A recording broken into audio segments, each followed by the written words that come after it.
जो प्रतिक्रमण है उसके अंतर्गत बहुत सारी पार्टियां हैं।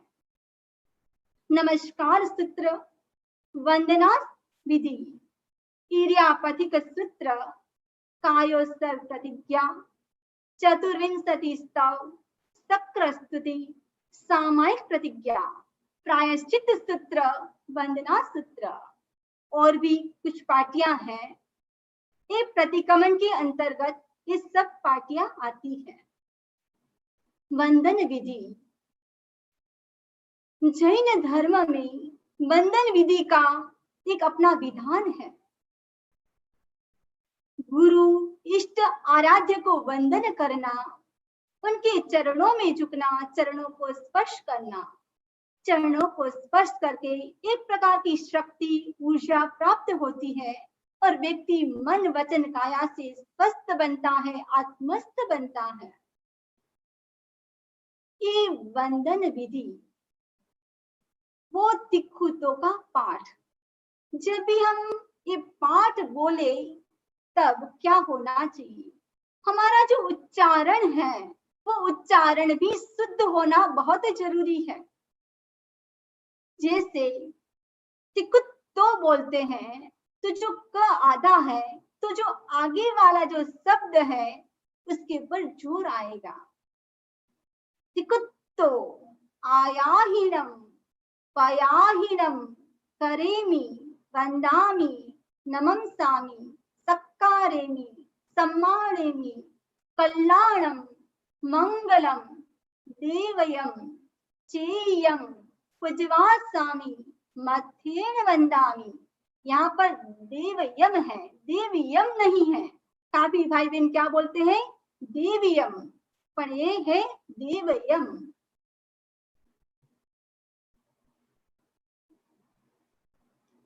तिकुत्तो, तिकुत्तो मीन्स 3 बार।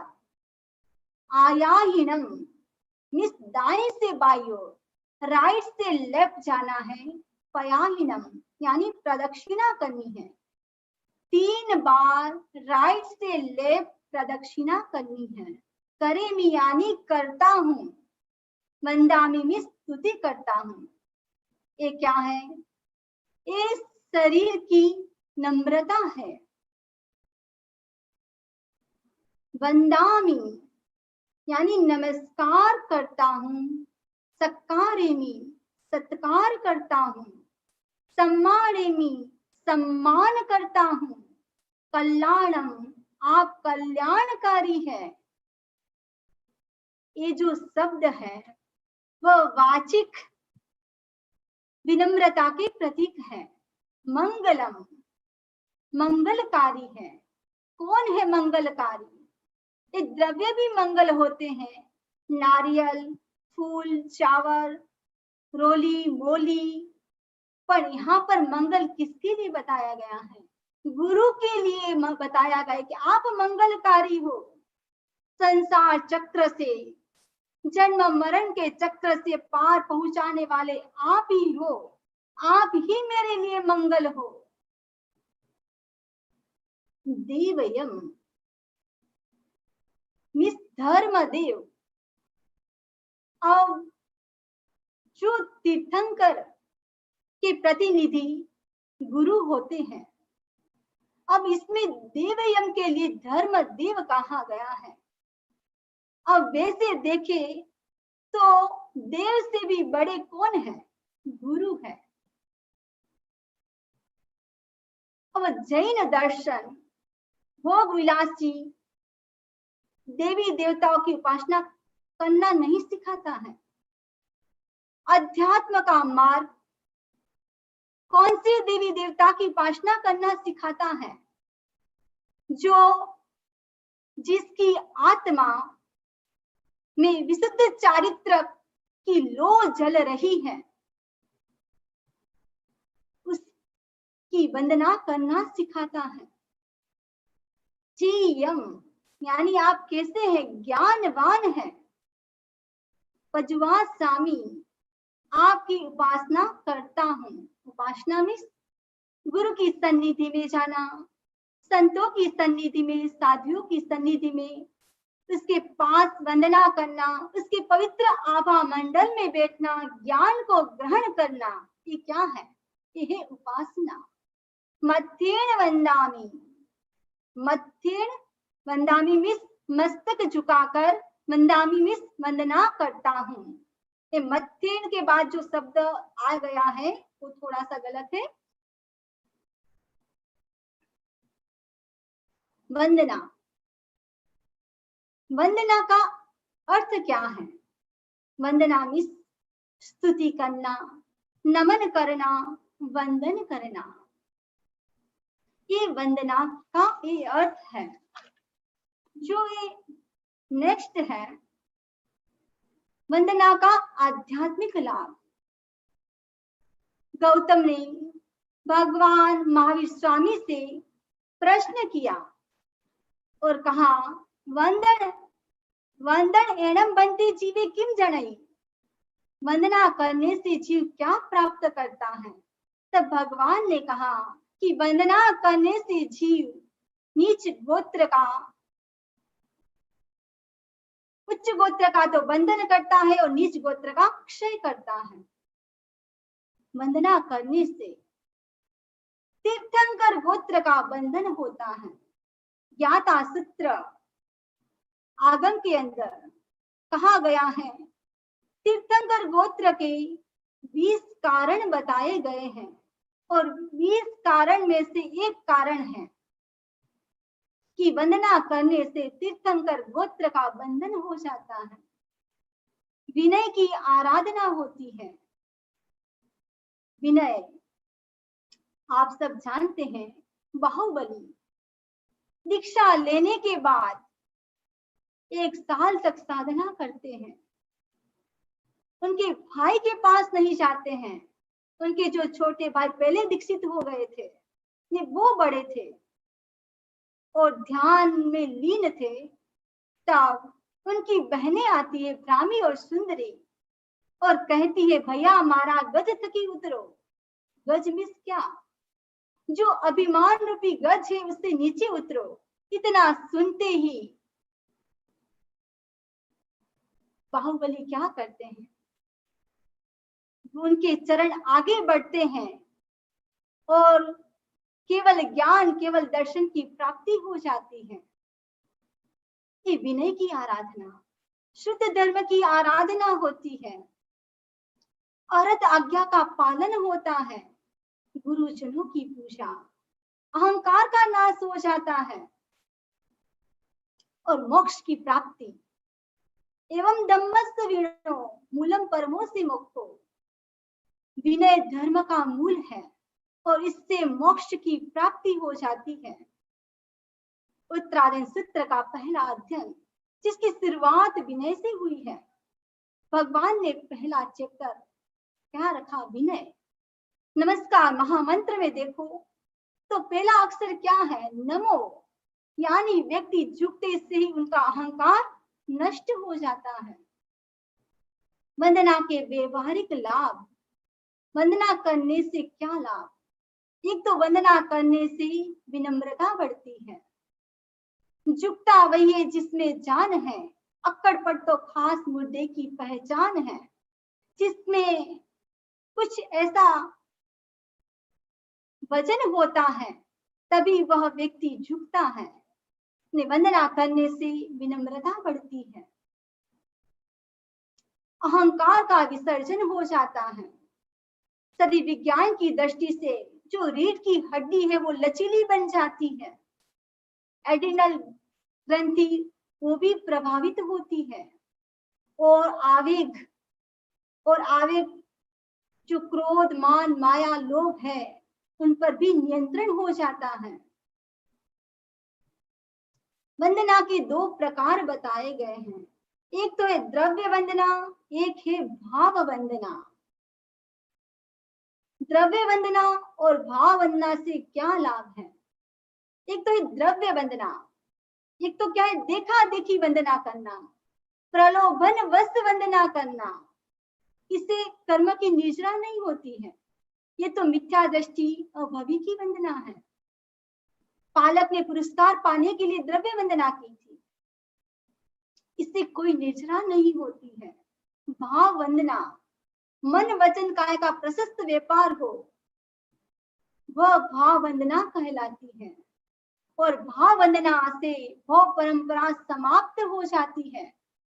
ऐसा प्रसंग मिलता है।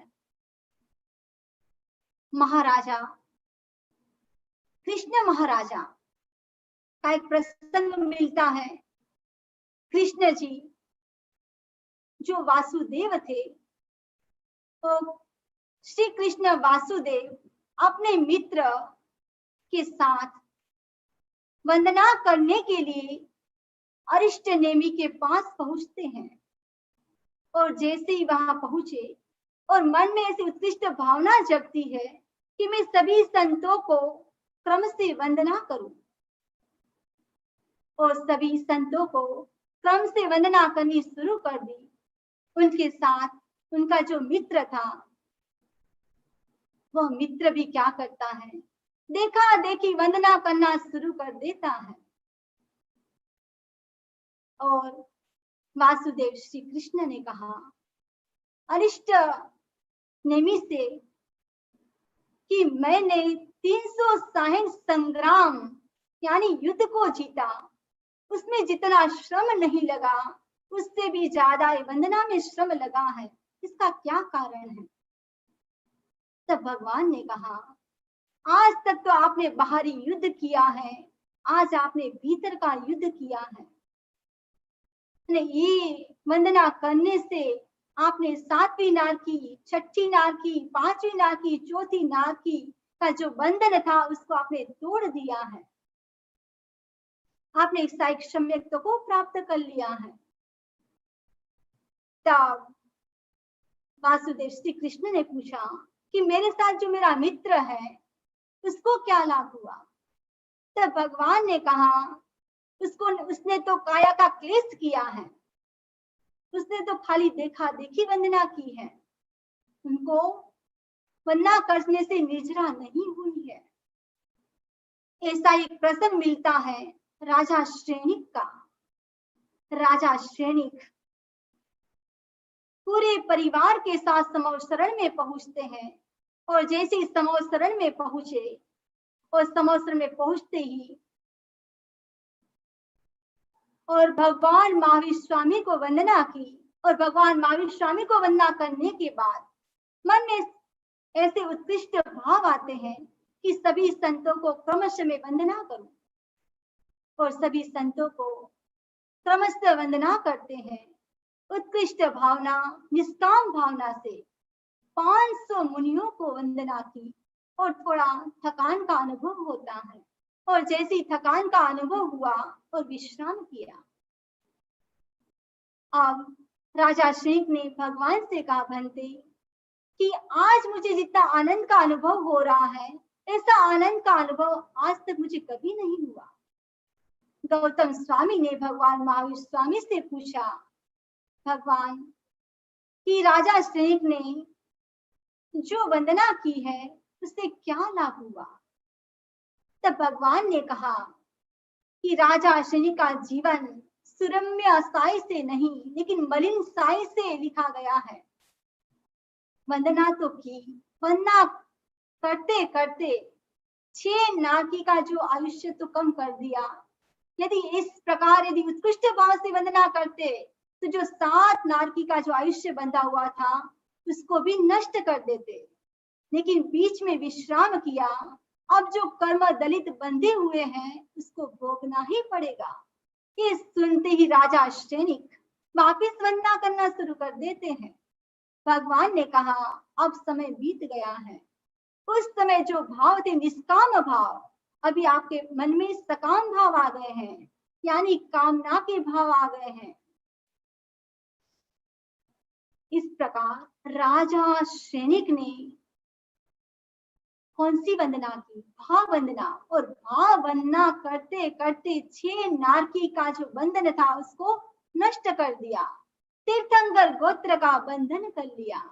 वंदना करने से कितना लाभ होता है। जैन परंपरा में वंदनन विधि, दिगंबर परंपरा में जब साधु को वंदना करते हैं तो नमोस्तु बोलते हैं, और प्रत्युत्तर में साधु भगवंत क्या कहते हैं? धर्म वृद्धि। मूर्ति पूजक संप्रदाय के अंदर जब वंदना की जाती है तो इच्छामि खमा समनो वंद्युम जाय निसिहाय मध्येन वंदामि, इस पार्टी से वंदना की जाती है, और प्रत्युत्तर में कहते हैं धर्म लाभ। और स्थानकवासी संप्रदाय में तिक्कुतो के पाठ से वंदना की जाती है, और उसमें बोलते हैं दया पालो। तेरापन संप्रदाय में तिक्कुतो से वंदना की जाती है, और प्रत्युत्तर में बोलते हैं जे भाई जे बाई। और स्तमनी को जब शमन श्रेणी जो वंदना की जाती है उसमें क्या बोलते हैं? भाई और बहन वंदामि नमम सामी। और स्तमनी जी प्रत्युत्तर में कहते हैं ओम अर्हम। प्रदक्षिणा कैसे करें? अब जब तिक्कुतो से जब वंदना करते हैं तो दोनों हाथ बद्धांजलि, यानी दोनों हाथ जुड़े हुए होने चाहिए। दोनों हाथ नाभि के पास, दाईं ओर से प्रारंभ, ललाट तक गोलाकार, पुनः नाभि के पास, इस प्रकार 3 बार। कि मूल हमारा जो हाथ है वो कहाँ पर होना चाहिए? वो आनंद केंद्र के पास। और वंदना राइट से स्टार्ट करनी है, राइट से लेफ्ट। वो भी नाभि का भाग है तेजस केंद्र, वहां तक हाथ हमारे जाएंगे। और ज्योति केंद्र, यानी यहाँ से, ऐसे नहीं कि उससे आगे हमारे हाथ चले गए, यहाँ से यहाँ, इस प्रकार 3 बार प्रदक्षिणा करनी है। वंदना 3 बार क्यों? 2 बार नहीं, 4 बार नहीं, वंदना 3 बार ही क्यों की जाती है? काफी भाई बहन का ये प्रश्न रहता है। वंदना 3 बार इसलिए की जाती है, ज्ञान दर्शन और चारित्र को वंदना की जाती है, और मन वचन और काया से वंदना की जाती है। मन से वंदना यानी भाव वंदना की जाती है। वचन से भी वंदना होती है, वो भी जो पाठी बोलते हैं उसका शुद्ध उच्चारण करके वंदना की जाती है।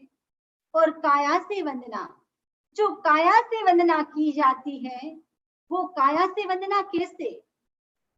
32 दोषों को टाल कर वंदना की जाती है। एक तो वंदना करते हैं कि तिरस्कार के साथ वंदना करना, और गर्व के साथ वंदना करना, अपने गौरव के साथ वंदना करना, इस प्रकार के जो दोष है उसको टाल कर वंदना की जाती है। और काया से वंदना, जो काया से वंदना की जाती है वो भी 5 प्रकार से है। प्रथांग यानी केवल किससे?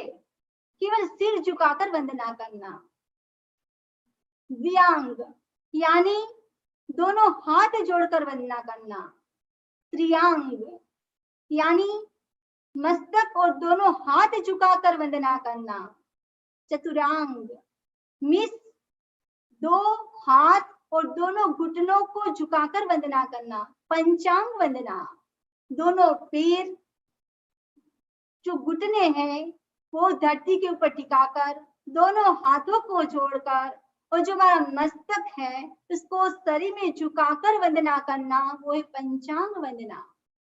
जब हमारा मस्तक धरती पर टच करता है तो उसका प्रभाव हमारी नाभि पर पड़ता है।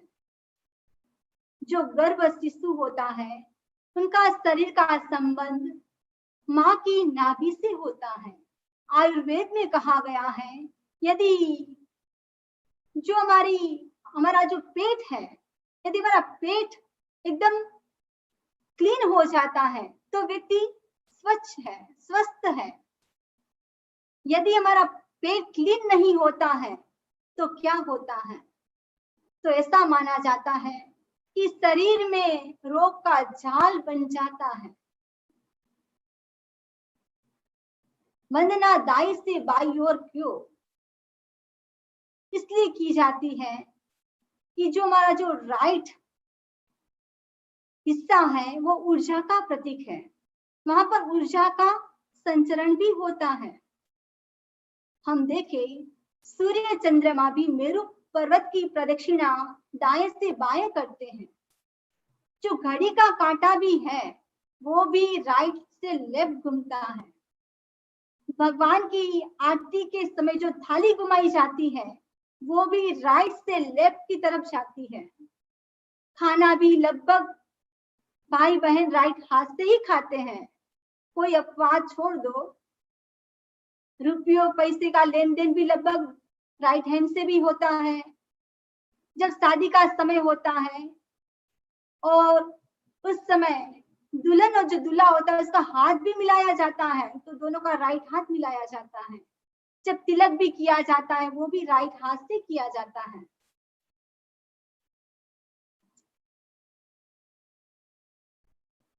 अब 5 अभिगम बताए गए हैं। जब गुरु सन्निधि में जाते हैं, राजा महाराजा जब तीर्थंकर को वंदना करने के लिए जाते थे तो 5 बातों का ध्यान रखते थे। जब गुरु के पास भी वंदना करने के लिए जाए तो 5 बातों का विशेष ध्यान रखना चाहिए। यदि आपका बेटा हॉस्टल में जा रहा है तो भी वो भी क्या करता है, एकदम तैयार होकर जाता है, अपने कपड़े की पैकिंग करके जाता है, साथ में जो नाश्ता चाहिए वो भी लेकर जाता है। घर में उसका जो नाम है उस नाम को तो वो दिमाग से निकाल देता है। अब वो कहाँ जा रहा है, हॉस्टल में जा रहा है, उसकी जो आइडेंटिटी है उसको पुरानी आइडेंटिटी को छोड़कर नई आइडेंटिटी को लेकर जाता है। और जो भी प्रमाद है आलस्य को छोड़कर जाता है, उसी प्रकार जब भी गुरु सन्निधि में जाए तो वो भी आलस प्रमाद को छोड़कर विशेष 5 बातों का ध्यान रखे।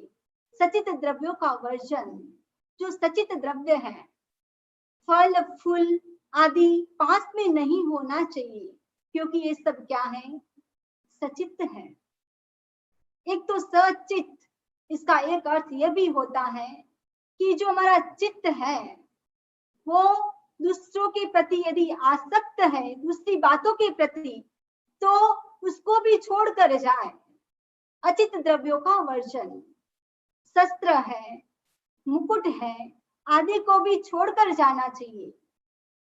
आप अचित द्रव्य में देखें, जो चप्पल है वो भी बाहर छोड़े, तब भी कैसे छोड़े, व्यवस्थित छोड़े। और जैसे स्थान में, भवन में, स्थानक में प्रवेश करते हैं सेंटर में, तब भी क्या करें, उसी समय जहां पर भी प्रवचन हॉल में भी एंटर करे तो आपके पास यदि आईफोन है तो उसको भी साइलेंट मोड में लेकर आए, यानी किसी को डिस्टर्ब नहीं हो। ये सब अचित द्रव्य है, उसका भी ध्यान रखना चाहिए। जो सामायिक का बैग है उसको भी ऐसे नहीं ऐसे पटक दिया, आसन भी ऐसे नहीं ऊपर से नीचे गिरा दिया, एकदम अच्छे से पूंजनी से पूंज कर और उसके ऊपर बैठकर सामायिक करनी चाहिए। वेशभूषा सादगीपूर्ण और शालीन हो। आप ऐसे स्थान पर जा रहे हो तो वेशभूषा का भी विशेष ध्यान रखना चाहिए और खुले मुंह नहीं बोलना चाहिए। जहां पर गुरु दिख जाए वहां पर तुरंत दोनों हाथ जुड़ जाने चाहिए। गुरु हमको देखे या नहीं देखे, लेकिन हमारे दोनों हाथ जुड़ जाने चाहिए। वंदना करते समय हमारा मन एकदम गुरु के चरणों में एकाग्र होना चाहिए, भाव विभोर होकर वंदना करनी चाहिए। यदि आप कहीं पर भी जाओ, ये 5 बातों को तो साथ में लेकर चले। यदि आप ऑफिस में भी जा रहे हो तो उसमें भी क्या करें, तो सबसे पहली बात है जो घर की जो भी बातें हैं उसको छोड़कर जाए।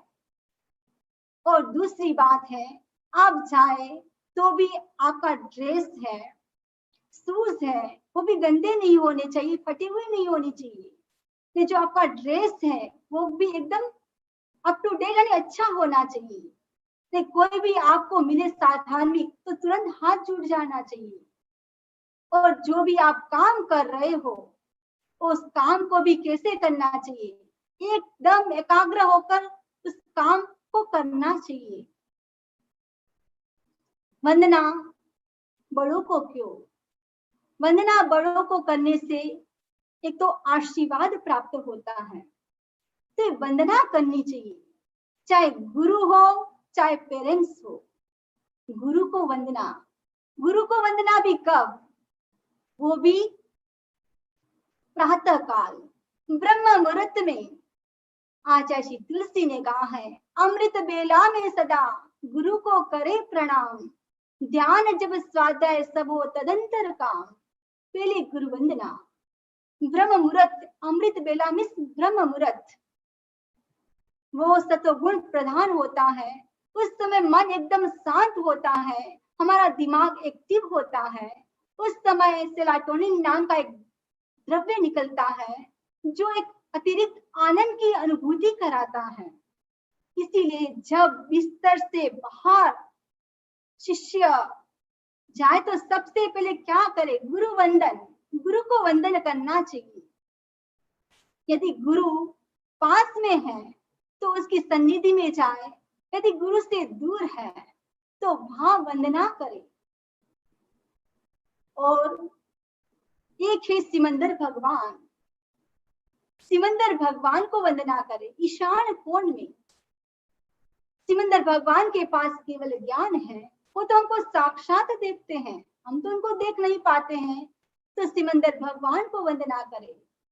और जो रत्नाधिक हैं, जो रत्नाधिक साधु साध्वी होते हैं, ने जो छोटे साधु साध्वी उनको भी वंदना करते हैं। ने वैसे देखे तो जो घर में जो बच्चे हैं वो भी अपने पेरेंट्स को क्या करे? वंदना करे। एक समय था कि सुबह उठने के बाद स्कूल जाने से पहले बच्चे अपने पेरेंट्स को वंदना करते थे। आज भी काफी बच्चे करते होंगे। ये करने से क्या मिलता है? बड़ों का आशीर्वाद मिलता है, हमारा जो आभा मंडल है वो पवित्र बनता है, एक अलग प्रकार की शक्ति की प्राप्ति होती है और बड़ों से प्रेम, वात्सल्य और स्नेह मिलता है। वंदना करने से कितने सारे लाभ हो सकते हैं। और वंदना करने से विनम्रता का विकास होता है और अहंकार का विलय होता है।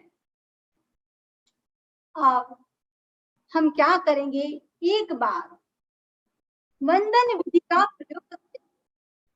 वंदना सभी भाई बहन को मैं कराऊंगी, सब भाई बहन अपने स्थान पर खड़े हो जाएंगे, जो भी खड़े हो सके।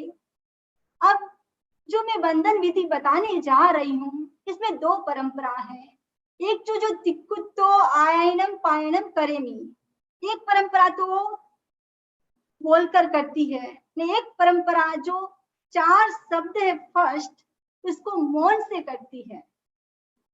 तो जो मैं आपको एक विधि बता रही हूँ कि दोनों हाथ आनंद केंद्र के पास और राइट से स्टार्ट करना है।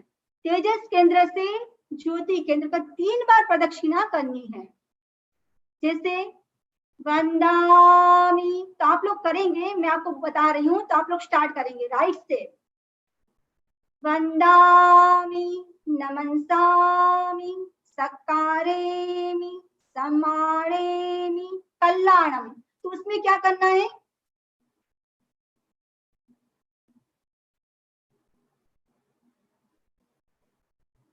तीन बार प्रदक्षिणा। करेमी के बाद क्या करना है? नीचे बैठना है, दोनों घुटने धरती के ऊपर रहेंगे। नीचे बैठना है, दोनों घुटने धरती के ऊपर। वंदामी बोलते ही हमारा मस्तक कहाँ झुकना चाहिए? धरती के ऊपर। वंदामी, फिर वापस ऊपर आएंगे। नमंसामी सकारे, बैठे बैठे।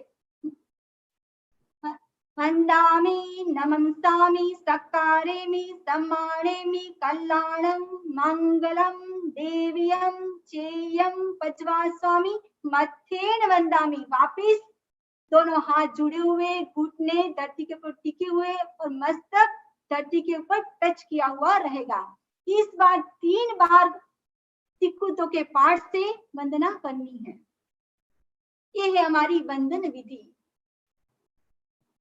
तो वंदना करने से बहुत सारे लाभ हो सकते हैं और सबसे बड़ा लाभ है यदि व्यक्ति भाव से वंदना करे तो जो तीर्थंकर गोत्र के 20 कारण बताए हैं उसमें से एक कारण है कि तीर्थंकर गोत्र का बंधन हो जाता है। हम देखिए व्यवहारिक भी बहुत लाभ है। अहंकार का विसर्जन, विनम्रता की प्राप्ति होती है। इसीलिए हमारे जीवन में विनम्रता बढ़ती रहे, इसी आशा और विश्वास के साथ ओम अरहम। आप